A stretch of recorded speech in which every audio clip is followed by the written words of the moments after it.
Hi, I'm Adriana Galinek, your embodiment and relationship coach, and this is my podcast. I spend most of my time reconnecting relationships, diving deep between the land of energy, and helping those couples, ignite that spark back in the bedroom. This podcast is for the universal, spellbinding people who love a little woo-woo and a thunder of truth. You're listening to Love, Sex, and Energy. Let's jump in.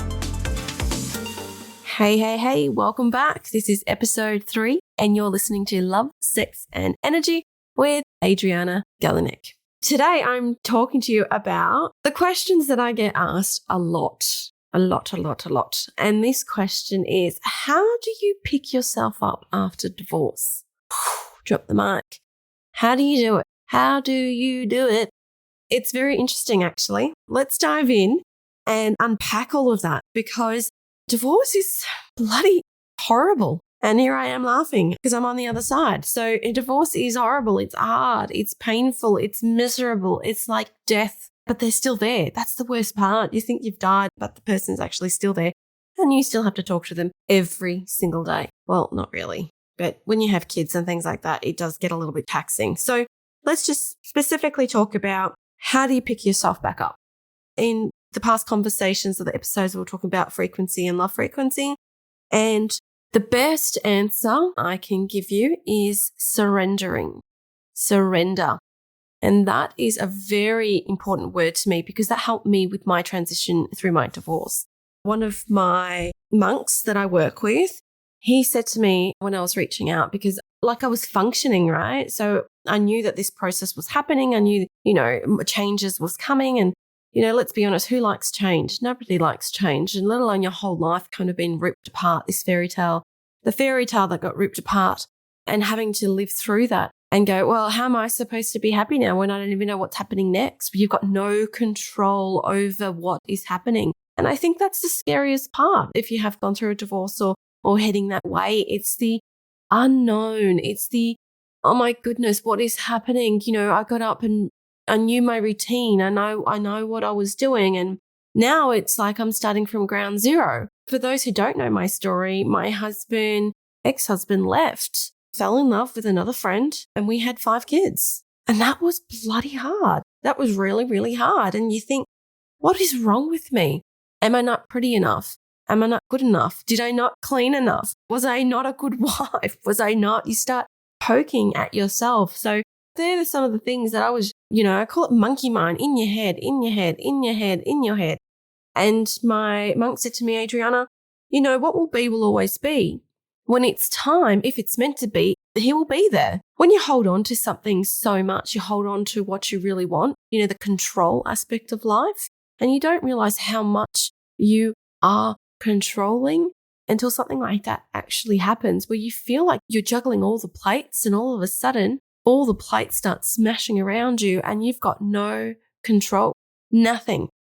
And yet you're meant to pick yourself back up and go, I'm fine, I'm happy, I'm doing all these things. Now, the journey is not easy, like my monk said. He said, Master Sri Akarshana said to me, Adriana, you need to think of it like an energy ball. And energy and frequency makes total sense to me, because that's been my life work. And I said, okay, so energy, for those who don't know, is energy surrounds us. Energy never dies. Energy is a living, pulsating thing. It's circulating. It always comes. It always goes. It's always moving. When you're holding on to something in your life, whether it's going through a divorce, going through something traumatic, or resisting change in your life, and you're holding on to things, hold. You're squeezing so tight with your hands that you're not allowing the universal flow of energy to go through your hands. So when you open up your hands and start releasing and surrendering the energy and say what will be, you'll be able to start breathing. It's almost like you're giving yourself permission to have a breath. You're giving yourself permission to live. You're giving yourself permission to think, to feel, and to live in the moment. You see, we tend to want to control the future because we can't control our past, yet we live in our past, which doesn't allow us to live in our future. When you're thinking too much of your past, it's a depressive state. You're going back and you're wanting to relive the moments that you can't actually change. It's happened. So at some point of your life, you've got to let it go. At some point, despite the situation, whether you're having a divorce or whatever that relates to you, you need to let it go in order for you to have the change of frequency, in order for you to be flowing forward.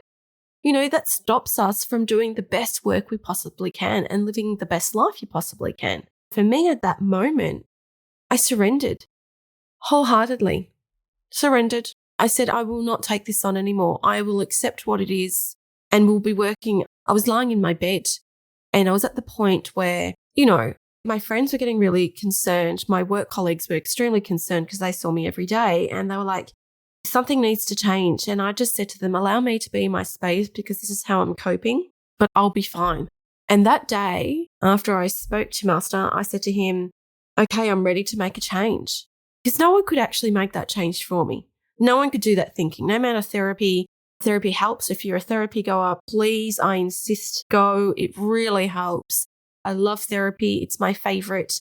And I think that's why I decided to help therapy in couples, to help them get themselves through, whether it's yourself, if you're wanting that one-on-one help or you want that couple help. I'm here, reach out to me, follow on my socials and get in contact. Really diving in and letting go is a moment that you have to do yourself.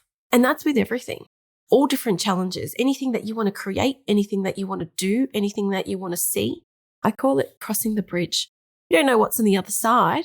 It's about getting that energy to stand up on that bridge and go, I'm going to go for it. I'm going to walk. I'm scared as hell, but I can do this because I've just come from hell. You can't get any worse. You can't get any lower than I was. And the only thing that was left for me was to rise up. It was to rise above and to show my children that when shit happens, when life happens, this is life. It happens. It's okay. It's okay to be sad. It's okay to have feelings. And I was really conscious about it because there's lots of people around me that were like, you shouldn't be like that around your kids. They need to see that you're happy when you have them. I have a different approach in life, and that's about showing them this is reality. This is actually what, people do get upset. People do cry, and it's okay because it's giving them permission to live life and to be free of the emotions and the stereotypes of, I do have boys. Boys don't cry. Load of rubbish.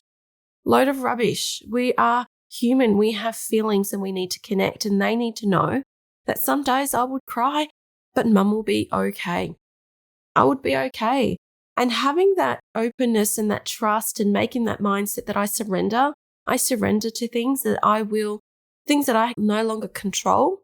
I surrender to and allow the universe to work in mysterious ways and push me in the direction that I needed to.